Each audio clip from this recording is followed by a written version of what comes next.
Hello everyone and welcome to the Dalek Bumps 10,000 subscribers special. I can't believe we've reached 10,000 subscribers, it's incredible, and as a thank you to all of you, I'm going to make a good old fashioned unscripted tier list video. This video will be a tier list on Dalek episodes. I also plan on doing another one on Dalek designs, which will come out later. But for now, let's get stuck into it. So I have all of the Dalek episodes listed in order here. So the most logical place to begin is with the beginning. So we have the Daleks. And as is usual with tier list videos, this one will probably reshape itself as the video goes on, because I will probably make decisions and then realise later on that they need to be shuffled around a bit. But for now, the Daleks, it's an iconic story. It's the introduction to the Daleks, obviously, and we see our first look at the Dalek design. It's somewhat odd to watch back now because the Dalek personality hadn't really been established at that time. There were a few sort of anachronistic things, or there were a few uncharacteristic things that the Daleks say and do. But you can't really hold that against the story since it was the first one. But one thing that I do think you can say about this story is that it is a bit too long. 7 parts is, I think, too long. I think it could have been trimmed down to 6. And with that and the sort of strange Dalek characterization, I'm going to put it in high B. I am going to be judging these episodes based on how they watch back today, and with that in mind, I do think that high B, even though it's the first Dalek story, I think that's fair.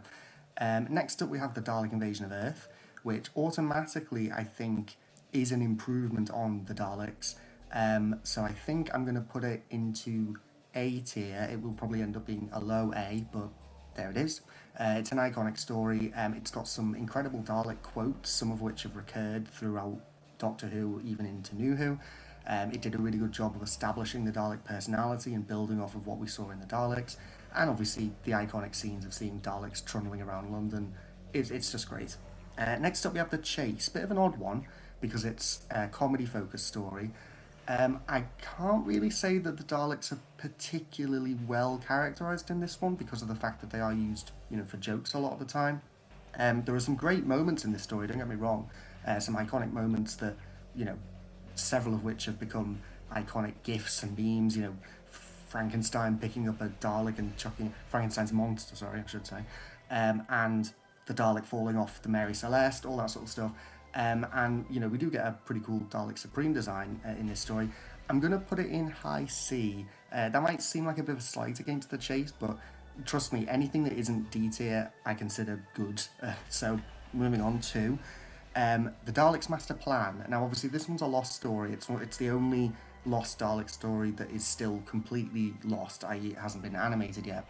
So I've only seen the 3 episodes that still exist, and obviously I've listened to the audio track. I think that if this episode was complete, it would be, a higher tier. And once it's animated, I can probably get more of a grip onto it there. But for now, I think I'm just going to put it into what will probably become low B. It's very long. In fact, so long that there are some episodes, or at least one episode, that kind of drops the Dalek story entirely and goes off and does something completely different. It did establish a fair bit of the Dalek characterization. In fact, I'd say that probably around this point, the Daleks were fully characterized. We had the full idea of what the Daleks were, and that was great leading into Power of the Daleks, because that becomes very apparent there. So yes, I think low B tier for the Daleks Master Plan. It might change later, but who knows. The Power of the Daleks, I can't really put the Power of the Daleks in anything other than S tier.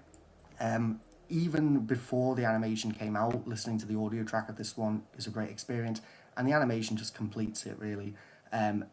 This is the first episode where we get the proper, sort of sinister, manipulative side of the Daleks, and while the Dalek characterization, in terms of who they are and what they do, was firmly established in the Daleks Master Plan and Dalek Invasion of Earth, Power of the Daleks adds that new angle to them that really solidified the Daleks as a really dangerous threat. They're not just powerful, they're also intelligent and manipulative and guileful, and the Daleks are essentially complete at this point. So moving on to the Evil of the Daleks, again, another one that is mostly lost. The animation came out relatively recently, I've seen that a few times now. I can honestly say Evil of the Daleks, A tier.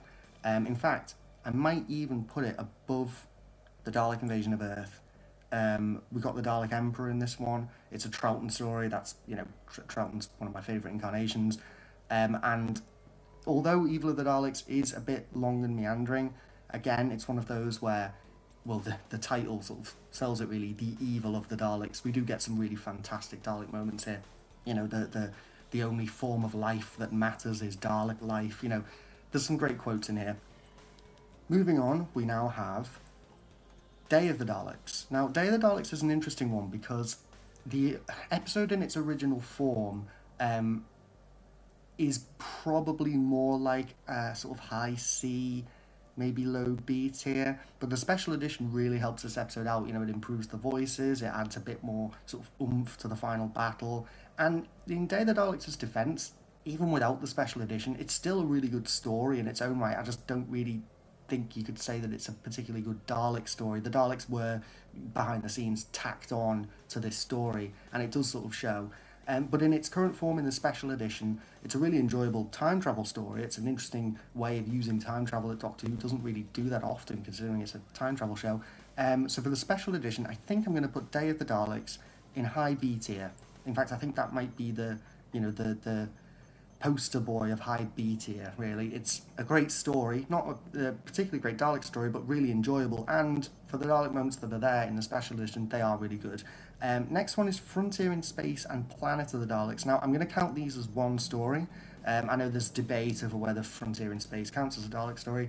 I have flip-flopped on that over the years. The Daleks are technically responsible for the whole events of the story, but they don't show up until the very end. So, bearing that in mind, but factoring in Planet of the Daleks and considering this as one long 12-part story, I'd say that it's probably just below Day of the Daleks, and I'm going to put Planet of the Daleks in there as well. A lot of people obviously say that Planet of the Daleks is essentially just a remake of the Daleks, and I agree. I think that is essentially, it's a soft remake of the Daleks, and I actually think that it's better than the Daleks. I enjoy it more than that story. It's more concise. Joe Grant is one of my favourite companions. It's a story where we sort of see the Third Doctor challenged in ways that he maybe hadn't been challenged as much before. I mean, the scene where he thinks that Joe is dead, it's incredible. Death to the Daleks. This is an interesting one because there are some aspects of this story that I really like.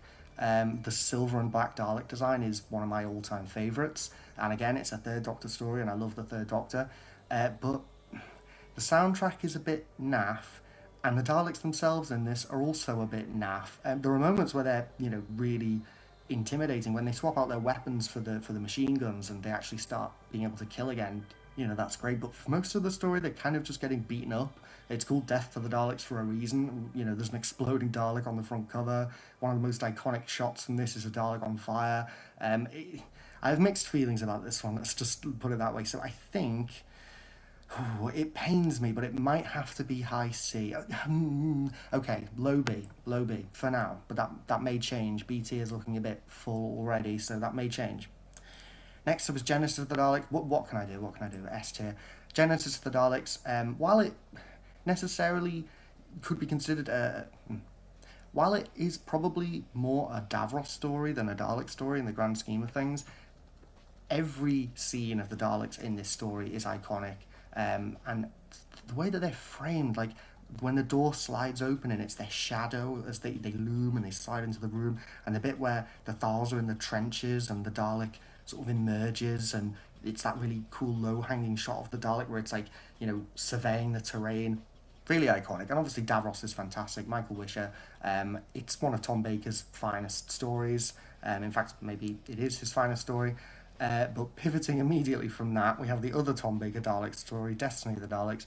And, I'm sorry, D tier. It's a D tier story. I think this one is just conceptually flawed. The Daleks being robots is strange enough. Davros is just pathetic in this story. And the Daleks don't really do much, and they're riddled with contradictions. There's some cool iconography in this story, I won't lie, but it's not for me. Let's just put it that way. Next up is Resurrection of the Daleks. This is a very solid story, both in terms of a story and a Dalek story, if that makes sense. It's really enjoyable watch in its own right, and it also does a great job of showcasing the Daleks. So I think, no, yeah, I think my initial instinct there was to put it top of A tier, and I'm gonna stick with that because it is a really great story. And then we have its younger brother, Revelation of the Daleks, again, A tier. Not really, again, it's not really like a Dalek story per se, but it's a very enjoyable story, and to give it credit, what it does with the Daleks is very interesting. Even though the Daleks aren't the primary threat of the story, they're still the through line. Like, the revelation in Revelation of the Daleks is that Davros can grow Daleks from anything, not just Khaleds, and that image of Stengos's head in the glass Dalek, where he's like begging his daughter to kill him because he's realised what he's becoming. That's a terrifying scene, probably one of Classic Who's most visceral scenes, and the fact that it's a Dalek scene as well is a big boost for that in my eyes. So yeah, I'm gonna stick with that, top of A tier. That one's for you, JSP. So here we go. Remembrance of the Daleks, S tier. Just S tier. Like, it's the definitive Dalek Civil War story. We've got the Imperial Daleks, a fantastic design. The Renegade Daleks, my favourite design. Renegade Dalek Supreme, Special Weapons Dalek, Emperor Davros. It's jam-packed with just really great Dalek moments. The voices, the extermination effect, the plan, just the fact that the Daleks want to use this Time Lord super weapon, and the Doctor feels this sort of like almost like authoritative need to step in to sort of, when he calls himself President-elect of the High Council of Time Lords. He never cared about that stuff before, but when it's the Daleks messing around with his stuff, he's bothered. And it's the Seventh Doctor's only TV Dalek story, but it perfectly encapsulates the Seventh Doctor's character.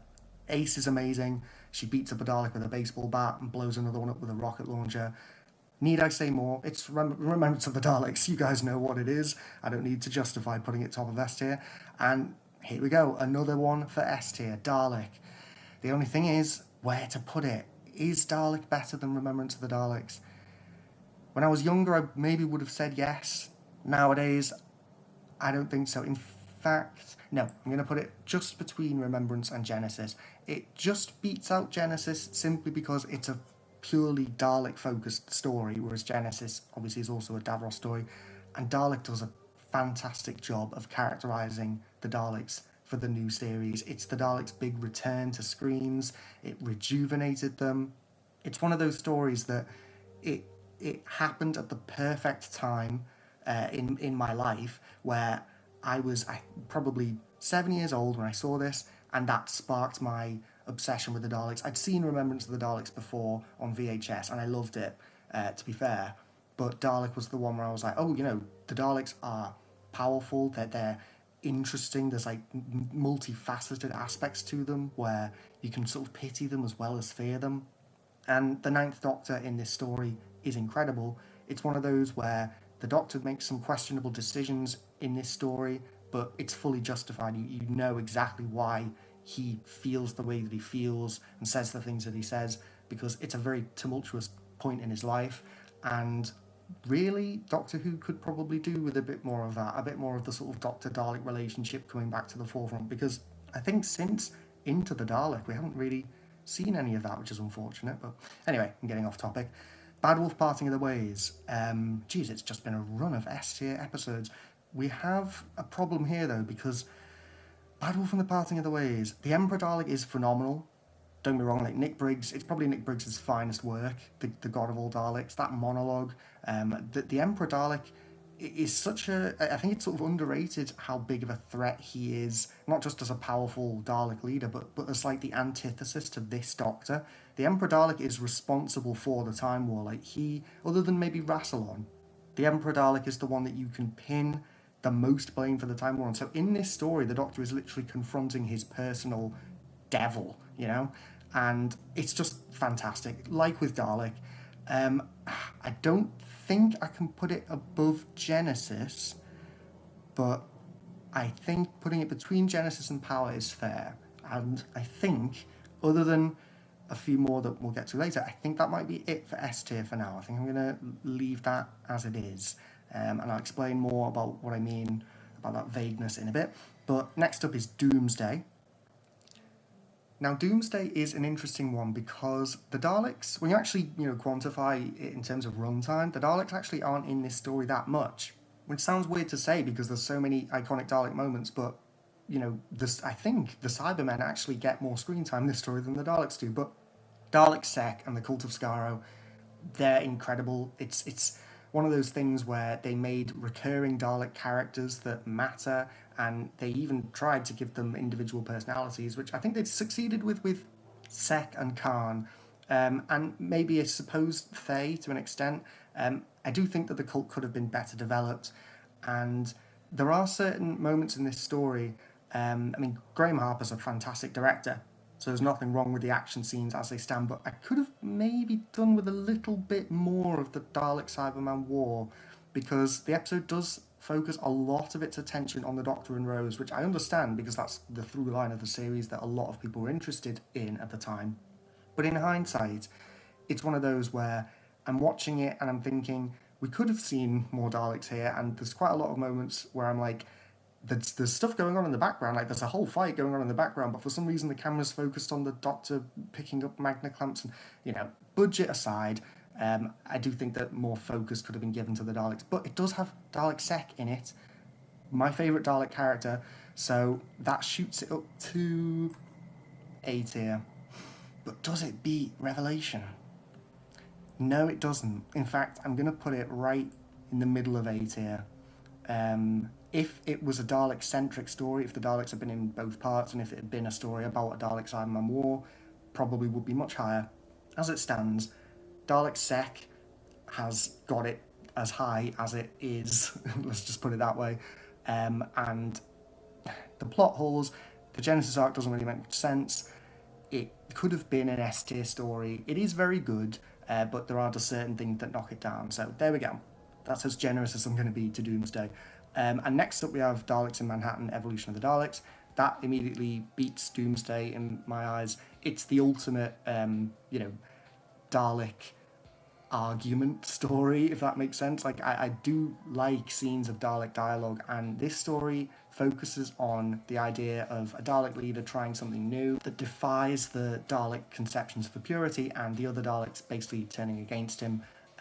Dalek Sec is my favourite Dalek character. He was already my favourite Dalek character as a kid because he had a cool casing and he was sassy to the Cybermen, but in Daleks in Manhattan, and particularly Evolution of the Daleks, he just becomes a really interesting character, one that I wish we'd have seen more of. The Hooverville scene, the attack on Hooverville, where we see Daleks flying and essentially becoming like fighter bombers. We'd never really seen that. We got a little glimpse of it in Doomsday, but this episode is where they actually, the practical effects kick in, and we see explosions and things. It's a very introspective Dalek story. It has a lot to say about the Dalek personality and motivations. It's, I think, underrated, although from what I've been able to glean from the fandom, its reputation has improved in recent years. And it's one of those stories that I just find endlessly rewatchable, It's just a great story all round. The kind of underdog Dalek story of the David Tennant era. But to be honest, it might actually be my favourite Dalek story of the David Tennant era. And here we come to The Stolen Earth and Journey's End. Now, The Stolen Earth is amazing. The Stolen Earth is great. There's very little I can say against Stolen Earth, really. Journey's End, on the other hand, I made my views on Journey's End clear in the video I made on it a while back, and I do stand by a lot of what I said in that video. In fact, I'd say I probably could have said even more.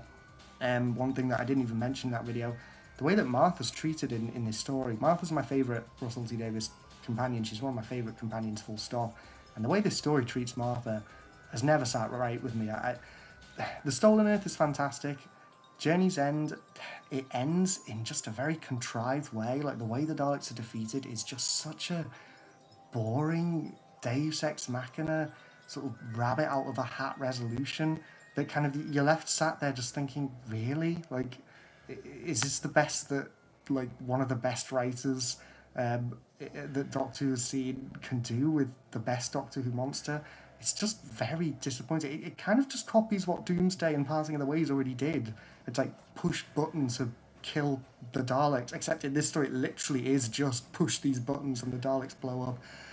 Stolen Earth would be high A. and Journey's End would be probably low C. So to balance it out, I think I'm going to put it B tier. I think it's probably, yeah, I think just there, just below Day of the Daleks. There are some good things about Journey's End, to give it credit, I suppose, like the Supreme Dalek scene, where the TARDIS, the Doctor thinks the TARDIS has been destroyed and the Supreme Dalek is mocking him for it. That's really great. And Julian Bleach does do a really good job as Davros. In fact, his next story would have a tier all of its own below D if it wasn't for Julian Bleach's performance. But anyway, we'll get to that. I think that's fair, leaving Stolen Earth and Journey's End. It's a shame. If I could split them in two, Stolen Earth separately and Journey's End, I would, but I haven't done that for any of the other two-parters, so it's got this weird sort of tug-of-war thing going on where it's being pulled between two tiers. But there you go. I hope you understand, Journey's End fans. Victory of the Daleks. Now, this is one where it's a very Marmite episode. I do have issues with it conceptually. It's one of those where, as I've got older and learned more about politics and history, I don't really think Winston Churchill is the kind of person that we should be sort of glorifying in the way that this episode very much does glorify him. Give him respect for being the guy who got us through, sure, but he was a nasty, nasty man, and the idea of the Doctor being like buddies with him, like not just for one story, but like over multiple incarnations, really weird. Just a very weird concept. The Ironside stuff is fantastic. The Ironside design is great. Their plan is great. It's a nice callback to Power of the Daleks. And then the Paradigm show up. And the Paradigm, again, I have very mixed feelings on. They could have worked. The design, I think, with just a couple of tweaks, not even like major tweaks really, just a few little things. It could have been a really fantastic Dalek design if it had been metallic from the start. I think that would have maybe solved everything. Maybe if they hadn't shown one of each colour. But when you watch the episode back now, it's with knowing what becomes of the Paradigm, knowing what I was going to say what happens to them, or rather what doesn't happen to them, i.e. they just get dropped.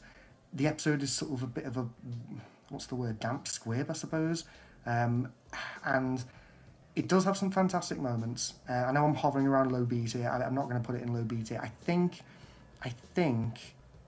yeah, just above the Stolen Earth and Journey's End, but behind Day of the Daleks. I think that's fair. Like, the Ironside boost this episode up a lot. And to be fair, the Supreme Dalek, the Paradigm Supreme, that voice is amazing. It is one of my favourite Dalek voices.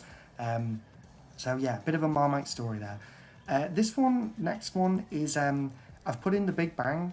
I know it's not like a Dalek story per se, but the Stone Dalek runaround, when you think about it, the Stone Dalek is kind of the main villain of the story, unless you count like the concept of the universe collapsing as the villain, but whatever.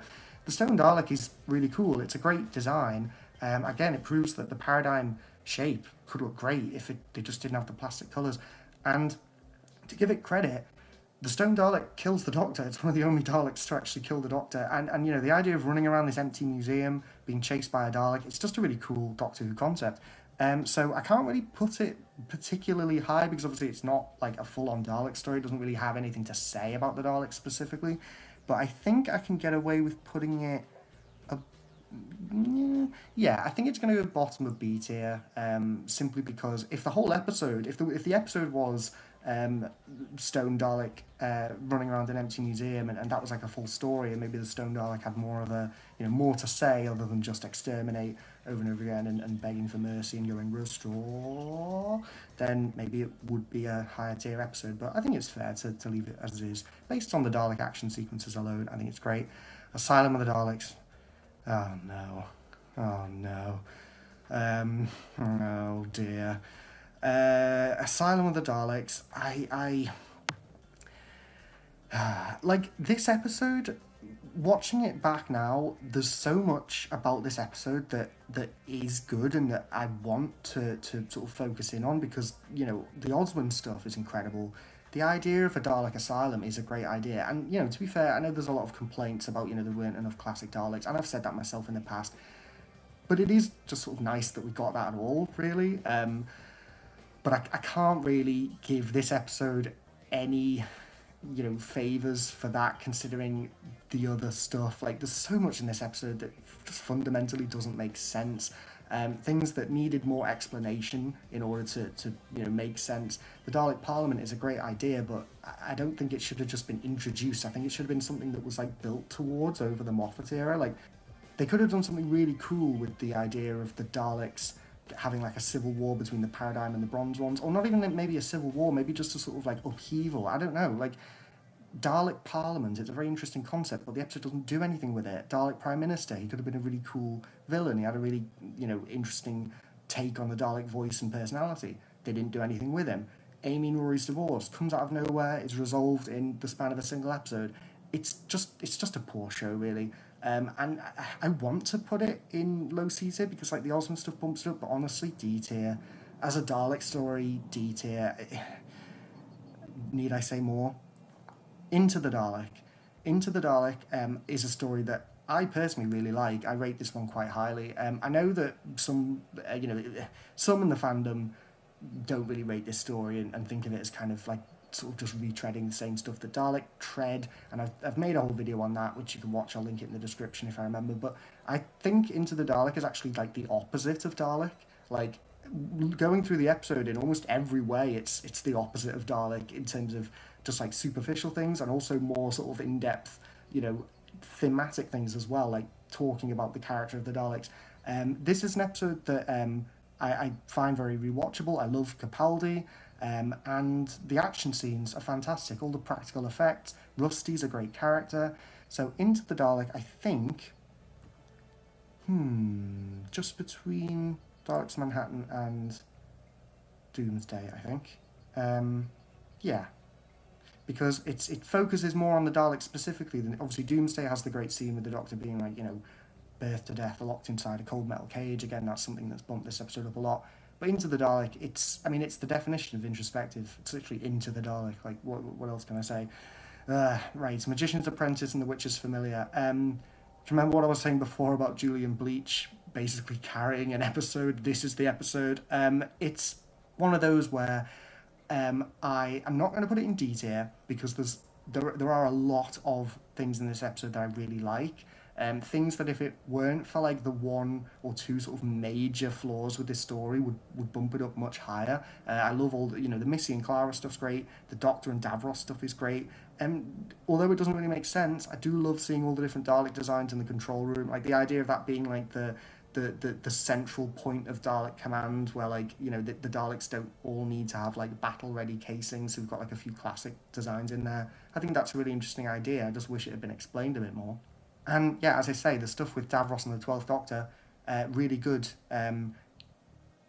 Probably one of the most interesting things they ever did with Davros. And I know it turned out to be a trick at the end, like he opens his eyes and then it turns out to all of his heartfelt stuff that he said to the Doctor was part of this big plan that he had to steal his regeneration energy. But I do think that Davros, was a kernel of truth there. I don't think he could have just conjured that tender moment out of nothing. And I do think it was actually coming from a place of sincerity, even though it was part of a wider deception. That's how I choose to interpret it anyway. But even so, bottom of C tier, Harrow isn't going to like that. But it's one of those where the episode, I think, it's an enjoyable story to watch through if you don't think about it too much. It's kind of like maybe what I would expect, maybe not the first Doctor Who movie, but if Doctor Who had like a series of films, I guarantee like the third or fourth one would have a plot and structure similar to the Magician's Apprentice and The Witch's Familiar, which is maybe a bit of a backhanded compliment, if even a compliment at all. So I'll leave it at that. Resolution. Resolution's another episode that I do actually rate quite highly. In fact, as I've said in videos in the past, all three of the main Chibnall Dalek stories I think are really good. So where am I going to put Resolution? I think in terms of the Daleks, it's a really great story. It's one of those where we see a Dalek building itself up from essentially nothing to, a squid stuck to a wall to this killing machine. And the idea of it puppeteering a human, those scenes are really creepy.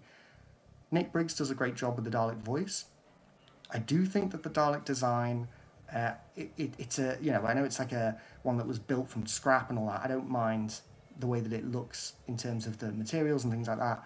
But the midsection looks a bit spindly. And that's something that the design team actually acknowledged, because when it came to make the defense drones, they bulked up the midsection, and that really did improve the design overall. But the less said about the skirt, the better. Resolution, I think I can confidently put that one top of B tier. The Dalek extermination scenes, using the Remembrance of the Daleks effect, when I first saw that when this episode first aired, it was cathartic, because for so long we had Daleks appearing in stories, trundling around. They'd say interesting things sometimes, but during the Moffat era, other than Into the Dalek, it just seems like Moffat didn't want to depict Daleks exterminating anymore, which is weird considering that's like the thing that they do. So Resolution was just a breath of fresh air, and it's a very rewatchable story, as are all the Chibnall Dalek stories. A fun one to put on around Christmas, or just to watch if you're in the mood for an interesting Dalek action story. And similar with Revolution, actually, kind of like, it's almost basically a two-parter, this one, because Resolution leads into Revolution of the Daleks. Revolution has the Dalek Civil War as well. There were a few things that sort of knocked this episode down slightly, so I'm not going to put it as high as Resolution. I think it's probably there, just between Day and Victory. I am fond of the defense drone design. I think that more focus could have been put on the Dalek Civil War. It's kind of a similar thing to Doomsday, where it's like they introduce this really interesting conflict, and then we only really get to see little snippets of it. And again, I know that budget is a factor, but if I could change one thing about this episode, it would be more focus on the Civil War. But to be fair, Yaz is great in this story. It's Captain Jack's last appearance, obviously a bit controversial, but he is good in this story. And Graham and Ryan leaving, although they are kind of basically sort of written off. Graham, I think most people like, but Ryan, he's not the best companion, let's put it that way. But I do think that their exit sort of made sense, and it sort of round them off. And they had a really nice moment together going around the Dalek ship. And you really do feel like their sort of story is done, I suppose. Like, Ryan goes off to do his thing with the environment. Graham has like connected with him in the way that he wanted to, and he calls him Grandad. It's just nice. And again, like Resolution, it's just a fun story to put on. If you want a Dalek action adventure. Same with Eve of the Daleks. I know it's a comedy-focused story, so a lot of people sort of maybe write it off for that. Fun fact: this is my mum's favourite Doctor Who story, or at least her favourite Dalek story. I think Silence in the Library and Forest of the Dead beats it out into his thing, but my mum loves this one because she loves Aisling B, and it's the Dalek episode that we always watch. If I say, can we watch a Dalek episode, it's always Eve of the Dalek, so I have fond memories of this one. But even so, I think it's just a good episode in its own right. It doesn't take the Daleks too seriously, which could be a thing against it, but for a lot of casual viewers, I think that was actually quite refreshing. And the Gatling gun stick is really cool. The Daleks just getting more and more frustrated as the story goes on, because they just can't kill the Doctor no matter how hard they try. It's it's an interesting idea, and you can really hear it towards the end of the story. Nick Briggs does a good job of selling the frustration that they're feeling, like the bit where the Dalek is confronting Dan, and it's just so done with him messing it around and wasting its time, and the way that it says exterminate, it's probably the most frustrated delivery of the line that Nick Briggs has ever done. So I think Eve of the Daleks, it's very enjoyable. It's one of those stories that is endlessly rewatchable, and I think, you know what, let's be a bit controversial here. I'm going to put it above Victory in Stolen Earth Journey's End. What are you going to do? I love it. Power of the Doctor, not really a Dalek story, but I've included it here because there are 2, maybe 3 things that I think really make this story fun for Dalek fans. The traitor Dalek is a really interesting concept. I wish they'd done more with him, but there you go. It's just interesting to know that something like that could happen, and maybe a future writer might pick up the idea of Daleks slowly sort of gaining a bit more self-awareness and starting to question things.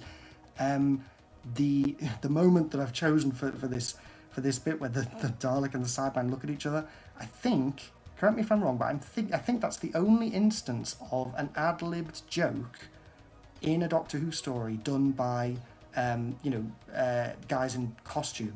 It isn't in the script, and I'm pretty sure from what I've read that it happened. The Cyberman guy sort of turned to look at the Dalek, and then someone on set was like, "Oh, that's funny, have the Dalek look back and all that." And it just came out really naturally, and it's the funniest moment in the story, really. But another thing that I like about this is Ace versus the Daleks. Ignoring the fact that it doesn't really make sense that a standard baseball bat can knock the eye stalk off a bronze Dalek. It's just great to see her in action again, and with the Nitro 9. And to be fair, Nick Briggs does a really good job with Dalek voices in this one. I think it's one of the most varied instances of Dalek voices. I didn't mention it before, but he did the Imperial Dalek voice in Revolution, and that was really cool. But this one, it might not be a Dalek story really at all, but it's got some good stuff similar to Big Bang. I'm going to put it bottom of B tier. If you're a Dalek fan, you'll enjoy the Dalek moments of this story. So that's where I've chosen to put it. So that's the episodes done, but I'm not going to stop there because I actually also have Big Finish audios. I have all of the Dalek stories from Big Finish's main range, as well as a couple of others. So starting with The Genocide Machine. That was Big Finish's first Dalek story. It's a bit rough around the edges. There's a few things that, I suppose you could say early installment weirdness. That's the trope name, I think. There's another guy voicing the Daleks alongside Nick Briggs, and he didn't do any others after this. He does a decent job. In fact, I'd say he does a really good job. It's just a bit odd to hear because, in Big Finish, all the Daleks are Nick Briggs, and it's a bit strange that this one has another one. But that's how they did it in Classic Who, and maybe they should have kept that up. Who knows? It's a really good Seventh Doctor story. Seventh Doctor and Ace are really well characterised, and it's got some interesting Dalek action. Special Weapons Dalek shows up. Probably put it B tier, just to put the Daleks. It's one of those where I think the Supreme Dalek, I'm not sure if the Supreme Dalek design on the cover is actually accurate to the story, but it's just a very striking image as well. Like this, it was the first Big Finish audio I ever listened to because it was the first Dalek story they did. But one thing that drew me to it particularly was the cover art, and that's a recurring theme in Big Finish, where the cover art is 99 times out of 100. It's excellent. The mutant phase. This is an interesting one because the Daleks in this are almost sort of just as much the victim as everyone else. The Fifth Doctor and Nyssa find themselves in what they think is the Dalek invasion of Earth and the Dalek invasion of Earth, but there's something killing Daleks, this mutant phase, and even the Dalek Emperor gets involved and everything. It's a big issue for the Daleks because they have this this parasite basically that's killing them, and they basically need the Doctor's help. I'm going to put this one, I think maybe above the Genocide Machine, but only slightly. Yeah, I think I'm going to put it just above Planet of the Daleks. If you're going to listen to any Fifth Doctor Dalek story, I think start with the mutant phase because it's the first one they did. I think it's also Nyssa's first encounter with the Daleks. In fact, yeah, I'm certain it is. So for fans of the Fifth Doctor and Nyssa, it's a really great Dalek story to pick up. The Apocalypse element, this one's great. This one is, in fact, I think even Russell T Davies himself a while back said that this is like basically the opening shot of the Time War. I know that Remembrance of the Daleks is often considered that, but that does put a lot of sort of questionable moral integrity on the Doctor. So the Apocalypse element kind of picks that up. It's an Evelyn story.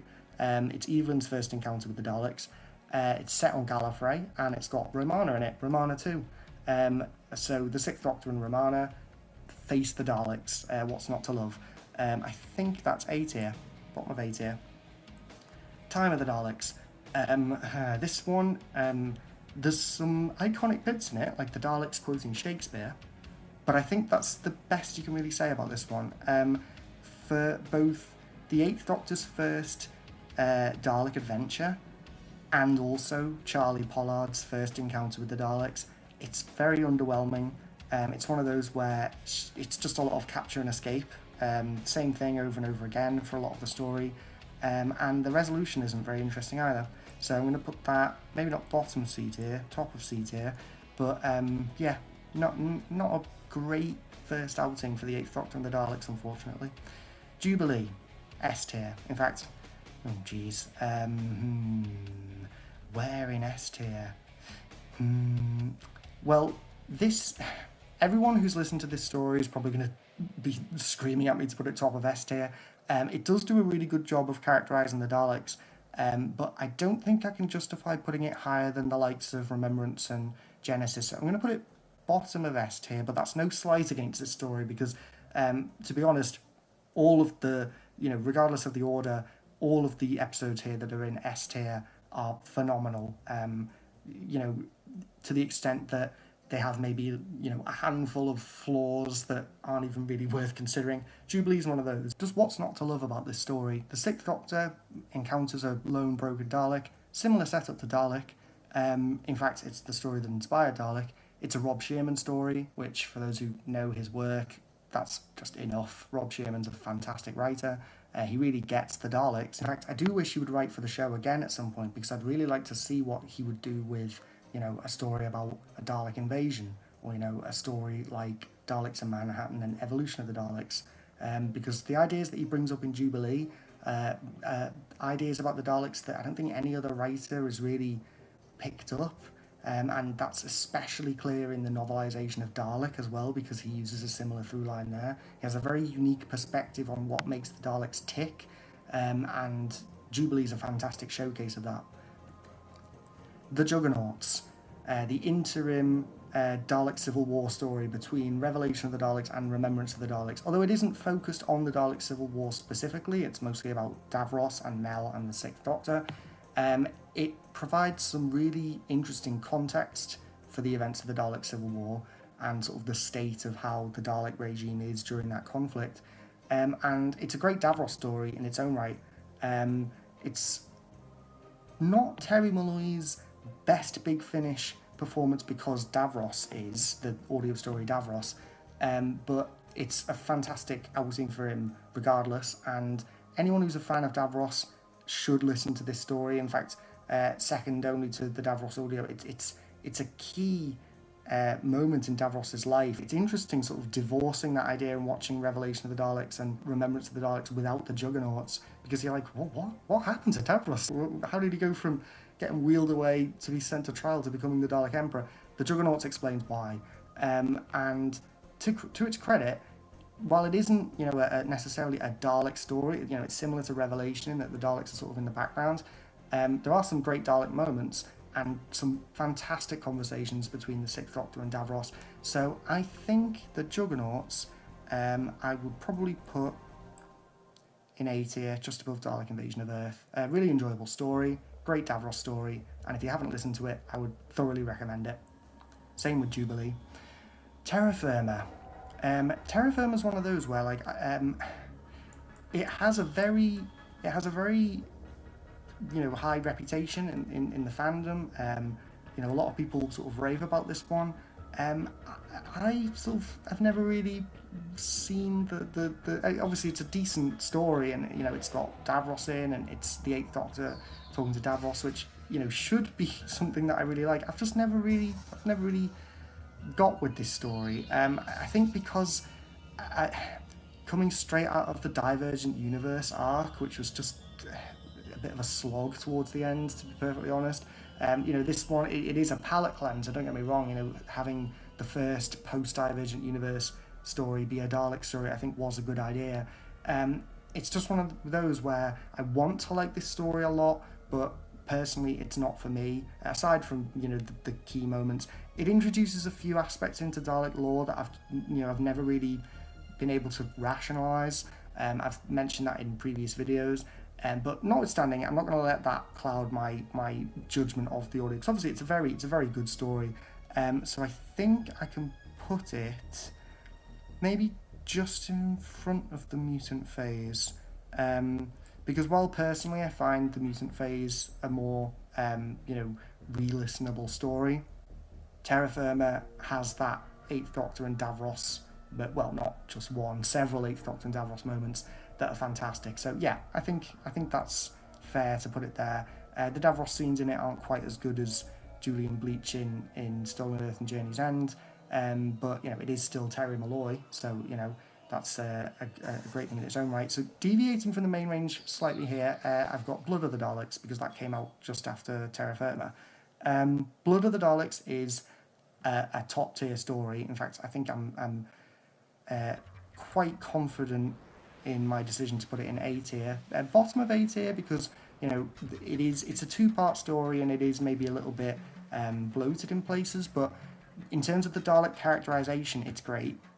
It does some new things with the Daleks, like a new spin on an old idea, if that makes sense. The kind of Dalek Civil War thing. And the Daleks in this are just so conniving. They are, you think that they're doing a grand plan or a scheme of trickery, and you're like, they're tricking people and so on. And then it's revealed that there's a whole other layer above that. The Daleks didn't just take advantage of a bad situation. They made it, which might be a bit of a spoiler, but it's one of those where if you've never listened to a Big Finish audio before, this one is actually a really good one to start with, because not only is it it's 2 45-minute episodes like a new Who 2-parter, instead of being the classic Who style of the other audios in the main range, but not only that, it's the first story of a new arc with the 8th Doctor, where he gets a new companion, Lucy Miller, played by Sheridan Smith, and it kickstarts a whole new era for the Doctor that was designed to be a jumping on point for new listeners. When New Who came out, Big Finish looked at what New Who were doing and they thought, we can emulate that format, the kind of tone and style, and hopefully people will jump from New Who to Big Finish. And that did help Big Finish a lot. In fact, you could argue Blood of the Daleks was the start of their shift away from the kind of classic Who style and now towards the sort of box sets that we have today.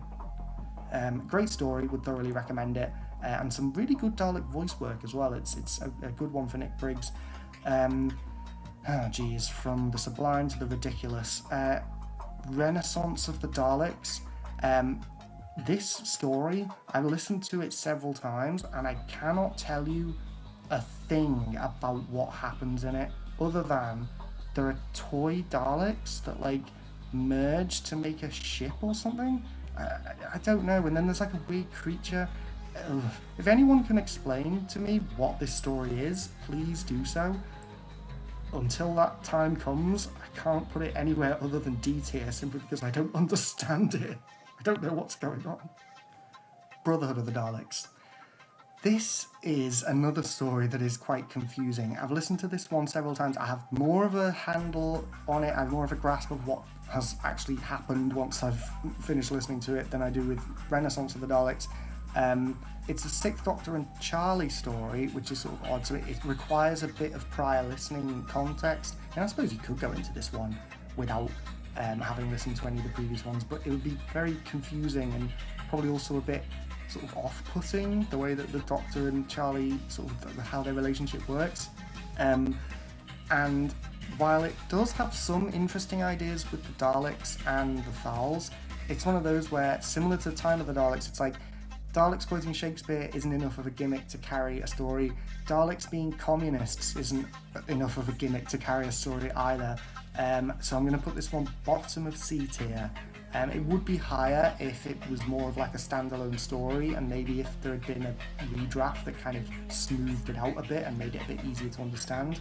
But as it is, I can't really put it any higher than that. Next is Enemy of the Daleks. This is a great one. This is basically, for 7th Doctor fans, this is the kind of perfect sequel, I suppose, to Remembrance of the Daleks. It's not really linked to Remembrance in any way, but while Remembrance was a kind of Dalek story very much focused on the Daleks, conflict with each other, this is a Dalek story where it's the Daleks realizing that there's a new enemy, a predator basically that feeds on them, and the Doctor doesn't know where to go with it. He is genuinely stumped over whether to help the Daleks defeat this new threat or try and help the new threat defeat the Daleks, because at this point in the sort of stage where the threat is emerging, it could well be worse than the Daleks. The Kasabian, had they gone on to consume the Daleks and then turn their attention towards other species in the universe, they could probably have been an even greater threat than them, simply because they're just this voracious predator that just consumes and reproduces and consumes and reproduces until it can literally eat a Dalek's casing and use the Dalek mutant inside to feed eggs and then create more. So every Dalek that they kill, they generate more of themselves. It's a really interesting idea, and I kind of wish that the Kasabian would show up in New Who at some point, because I think there's more that you could do with them, and it opens up some very interesting Dalek story ideas, and Enemy of the Daleks takes full advantage of that. So this one is very high up. I don't think it's quite as high as Daleks in Manhattan Evolution of the Daleks, but I can safely put it between that and Into the Dalek. I do love Into the Dalek, but Enemy of the Daleks, there's a few other things that bump this story up. Ace is great in it. Ace is a lot older in this story. She has more experience travelling, and she's picked up not only like the lingo of sort of future tech and that, but she can operate future tech. She's well versed enough in her travels that she's not on par with the Doctor in terms of knowledge, of course, but she's very knowledgeable, and that's good because there's a new companion called Hex from Liverpool. He's a great character. I love him. The banter between him and Ace is great, and feels very organic. And Ace kind of takes him under her wing, and sort of she is to him almost what the Seventh Doctor is to her. Maybe not quite, but it's interesting how you sort of see aspects of the Seventh Doctor sort of in Ace when she's talking to Hex. It's great. And if you want to get into the Hex audios, The Harvest is his first story, which is a fantastic Cyberman story. And once you've listened to The Harvest, you can go straight to Enemy of the Daleks, and it's they almost make a nice companion piece, actually. Cyberman story and then a Dalek story, and they're both great. Next up is Patient Zero. Patient Zero is an interesting one. It's the introduction of the Dalek Time Controller, so that automatically bumps it up, because the Time Controller is one of my favourite Dalek characters, and just one of the most interesting ideas for a Dalek character out there. Unfortunately, this is another one that requires maybe a bit of context, and it goes on to set up a lot of stuff. Like Charlie and the Virons, that becomes like a thing, and the Virons show up to fight the Daleks, which is really cool, because again, it's another sort of, not quite on the level of the Kasabian, but they are resistant to Dalek firepower. If you damage a Viron, they can repair themselves. So it's an interesting matchup. And while there is a lot that sort of goes on in this story that sort of relates to other stories, so maybe prior listening is required, it is a great Dalek story in its own right. It characterises them well through the Time Controller. There's some really interesting concepts there that Big Finish went on to pick up and use for later stories, and you can thank Patient Zero for sort of kicking off the whole Time Controller story that leads straight, all the way through Dark Eyes and everything. So it's a really strong story. So I think I'm going to put it just above the Apocalypse element. It's knocked down slightly because of the fact that it needs context, and I will say that it's probably not a good one to listen to first, especially if you've never listened to audios before. I'd say completely ignore Patient Zero until much later, but as it stands, it's a great Dalek story. Plague of the Daleks. This is a strange one because it's called Plague of the Daleks, so it spoils the reveal of the Daleks being in the story, but the Daleks don't show up until part 3, which is just odd. It's just odd to me. Like, why would you call it Plague of the Daleks and not, it could have just been called like The Plague or something. I don't know. The idea of like broken down Daleks is interesting, like Daleks that have been like sat in hibernation for so long that they've started to degrade, and they some of them can't even exterminate anymore. That's interesting, but the story doesn't really do anything with it. The only notable moment I can really remember is a bit where a Dalek goes to its commander and is like, oh, my eye stalk's atrophied, I can't see anymore. And the Dalek Supreme just turns around and destroys it because it's, as far as the Daleks are concerned, it's no longer fit for purpose and isn't worth the resources to repair. So a bit of a brutal moment, but other than that, there isn't really that much to say about this story. I'm going to put it top of C tier. I do think it's, as a story, it's actually, no, I don't think it is more enjoyable than Time of the Daleks. I'm going to put it below Time of the Daleks, because I was going to say it's a more enjoyable story overall, but to be honest, it kind of isn't. It's really bleak. It's a bleak story. It's depressing to listen to. Obviously some Dalek stories being bleak is good, like Genesis, but when it's an audio, particularly for me, when you have to imagine everything that's happening, it's just a downer. Do you know what I mean? It's just, I listen to audios to have fun. I don't really have fun with Plague of the Daleks, so there it is, C tier. Lucy Miller to the death, the finale of the Eighth Doctor Adventures. Again, a time control story. I'm not going to spoil too much about this one because I think I made the mistake of doing that in previous videos, when realistically I would recommend, if you're going to start with Big Finish, start with the EDAs. You know, spoiling Lucy Miller into the death would be like spoiling, you know, Blink and Stolen Earth and Journey's End for someone who's only just getting into New Who. So I'm not going to say too much about it, but it is a really good story. It's a great example of how the Daleks could be, you know, if essentially if they were used properly. It's kind of like the Dalek invasion of Earth mixed with the Stolen Earth and Journey's End, with a bit of maybe Dalek's Master Plan thrown in as well. Just a really phenomenal story. I can't really say more without spoiling it, but great stuff. In fact, I think it might actually just beat out Blood of the Daleks. Yeah.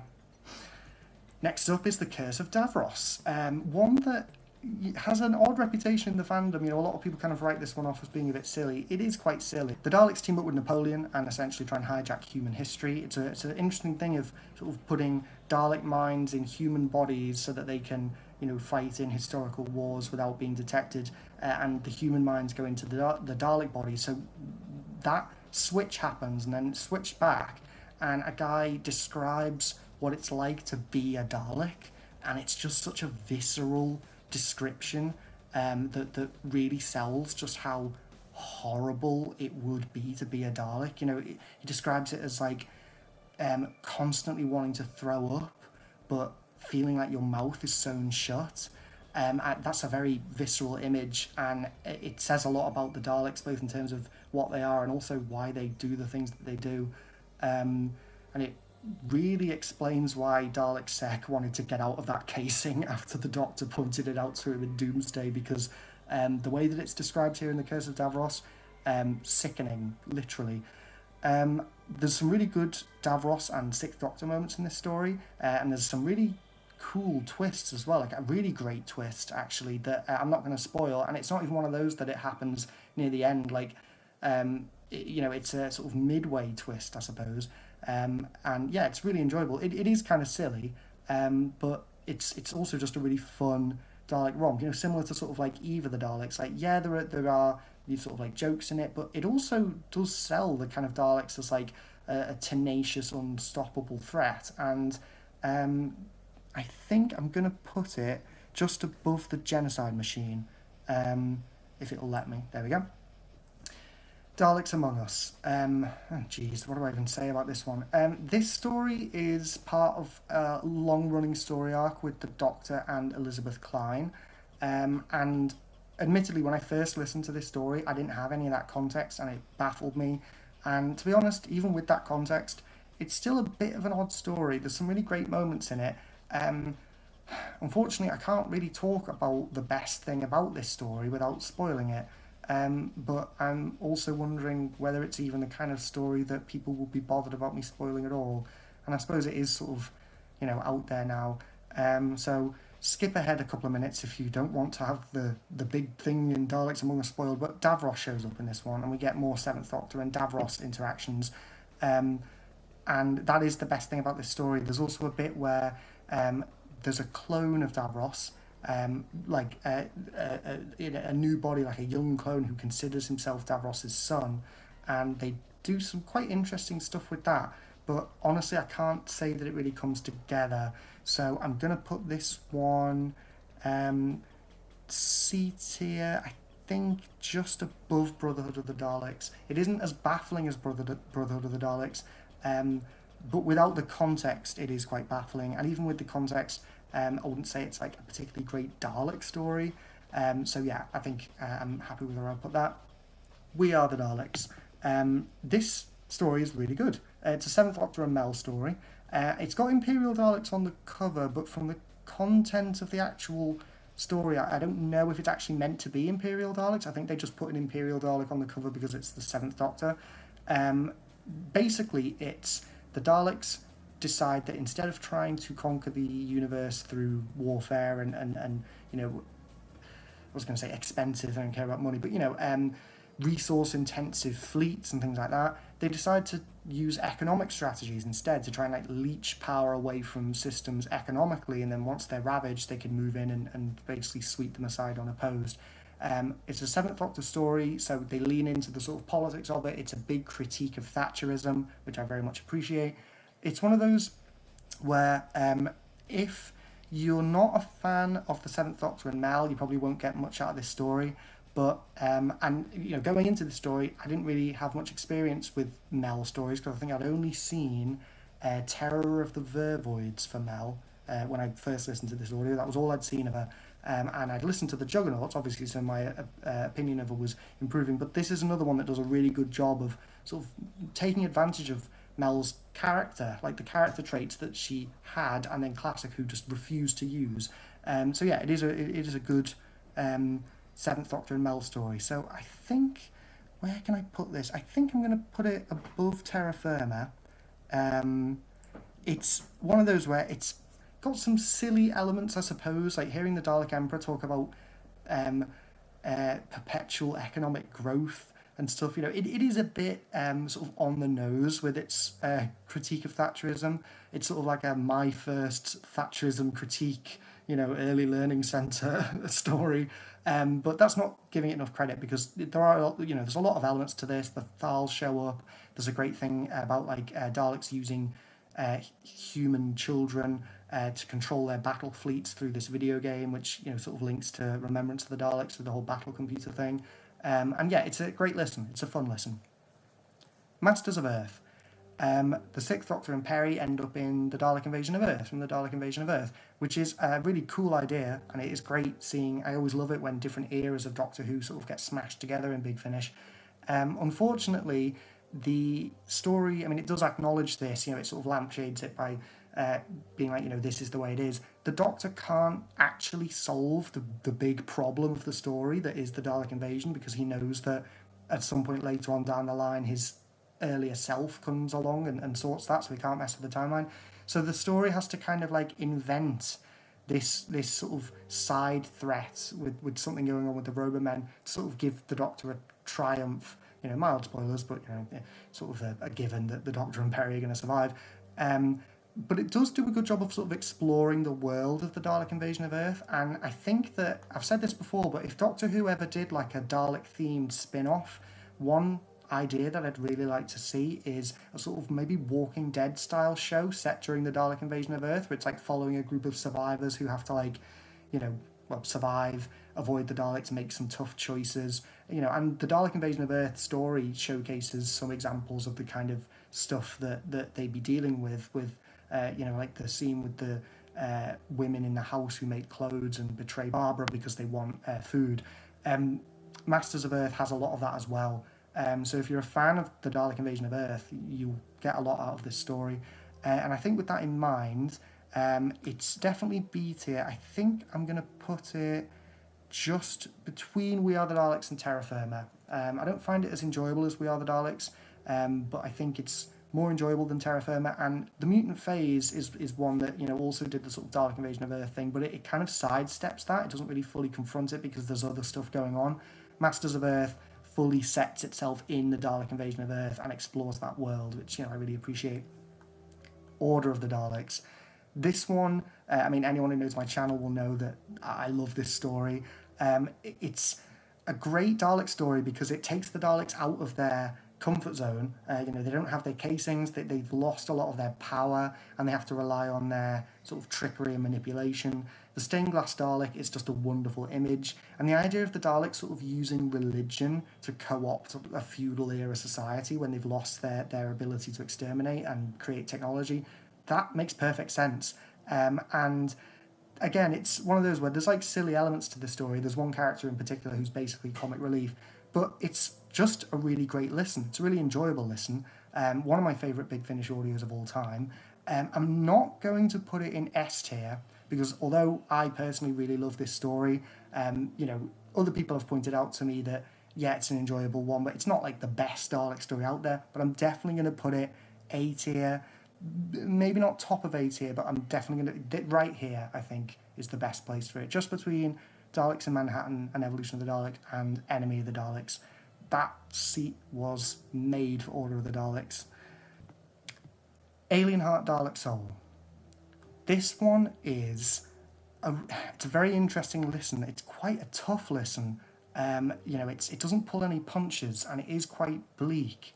But honestly, and again, it's one of those stories where I can't really say that much about it because it's of spoilers. But honestly, it's just a great listen from start to finish. Some really interesting, angles of like Dalek scientists. So it's like you get a lot of scenes of like Dalek laboratories and stuff, which is great. It's a great Fifth Doctor story, and again, I can't spoil it, but Peter Davison does a phenomenal job in this. Anyone who doesn't really rate Peter Davison as an actor, this is the one to listen to because he's great in this. As is Nick Briggs as the Daleks. It's again, I can't spoil it, but it's just great. That's all I can really say about it. It is great. So I'm going to put it bottom of 8 here. Alien Heart on its own kind of, is a little bit middling, but then Dalek Soul comes along and honestly, it's great. Emissary of the Daleks. This one's bizarre because Sixth Doctor and Perry are a great combo when they're done right, and this is one of those where they don't bicker as much as they did on TV, which is automatically a great, if they'd have just cut out the bickering, honestly, Sixth Doctor and Perry would be so much better than they were on TV, and Big Finish understand that. The idea of this story is very interesting. A planet that has been conquered by the Daleks, and their culture's being destroyed. Essentially, they're needed by the Daleks as labour, but the Daleks don't want them having any kind of individuality. So the Daleks destroy all of their written documents. They destroy all media. They destroy everything that makes their culture what it is. So the only way that those sort of cultural tales and things can survive is by oration. It goes back to the very basics of storytellers that travel around the planet, in this case in secret, telling stories and keeping the culture alive, and the Daleks hunt them down. Each storyteller has memorized a specific aspect of the culture, so everyone that gets killed is like a chunk of the culture being destroyed almost, and that part of it is really good. I can't really say that the rest of the story really comes together, but it's a very interesting idea for a Dalek story, so I think I'm going to put this one bottom of B tier. It's definitely worth a listen. Not the best Dalek story out there, but for Sixth Doctor fans, I'd say, yeah, definitely worth a listen. Next up is Shadow of the Daleks 1, and to be honest, I'm going to lump Shadow of the Daleks 1 and 2 together. Quite disappointing, honestly. I was really excited for this one, and listening to it through, I just remember thinking, okay, this is interesting and all, kind of, but this story is called Shadow of the Daleks, and I know that maybe that's a bit of a misnomer, because obviously Shadow of the Daleks, the idea is like, they overshadow everything and all that, but they really don't. They just don't. It's like, the Time War is a thing, and it's like, okay, well, any story set vaguely around the Time War is Shadow of the Daleks, because the Daleks are the ones doing the Time War. I don't know, it just doesn't really come together. I'm not going to put it in D tier, but I think I'm going to put it bottom of C tier, because there are some that, it's an interesting one, because it's little 25-minute stories, and a few of them are pretty good, but overall, there's 8 of them, and I can't really say I remember much about any of them, really. So that's the end of the main range ones, but there are a couple of others that I'm just going to throw in. Return of the Daleks, it's a little sort of interim thing as part of Dalek Empire. It's interesting, it kind of follows on from Planet of the Daleks, but I can't say it's particularly great. The Seventh Doctor isn't even that good in it. So again, sort of maybe just here, C tier between Brotherhood and Shadow.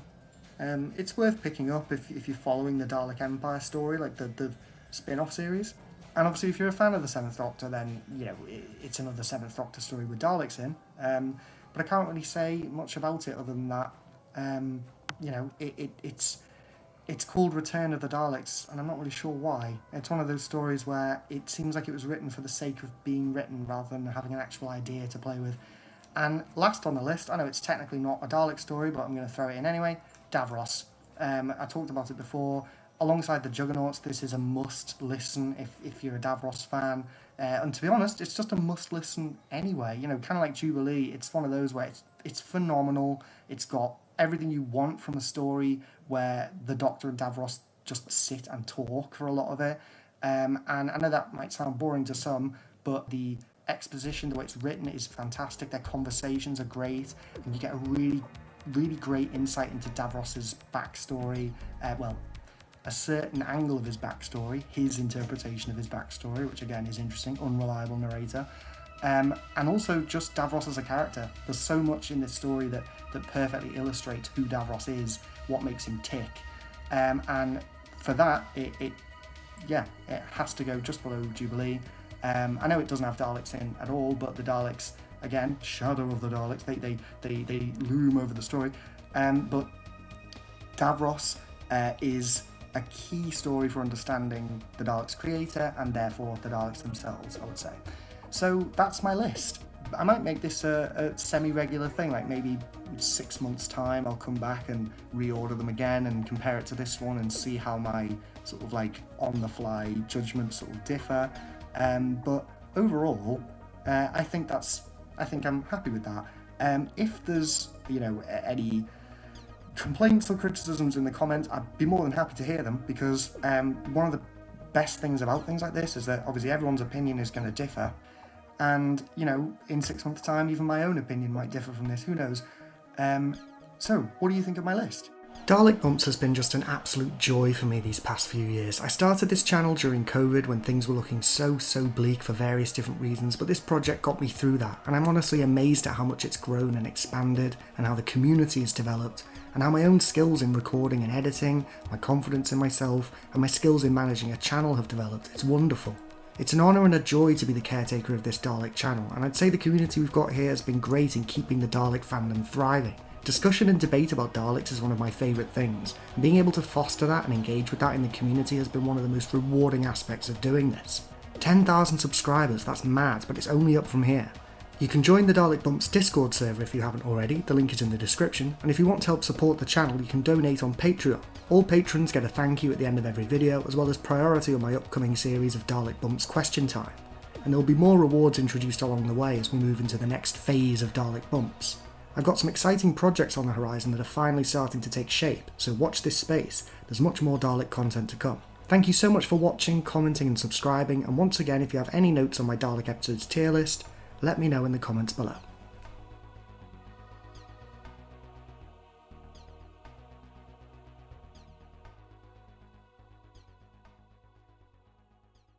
Don't forget to click below to subscribe to Dalek Bumps.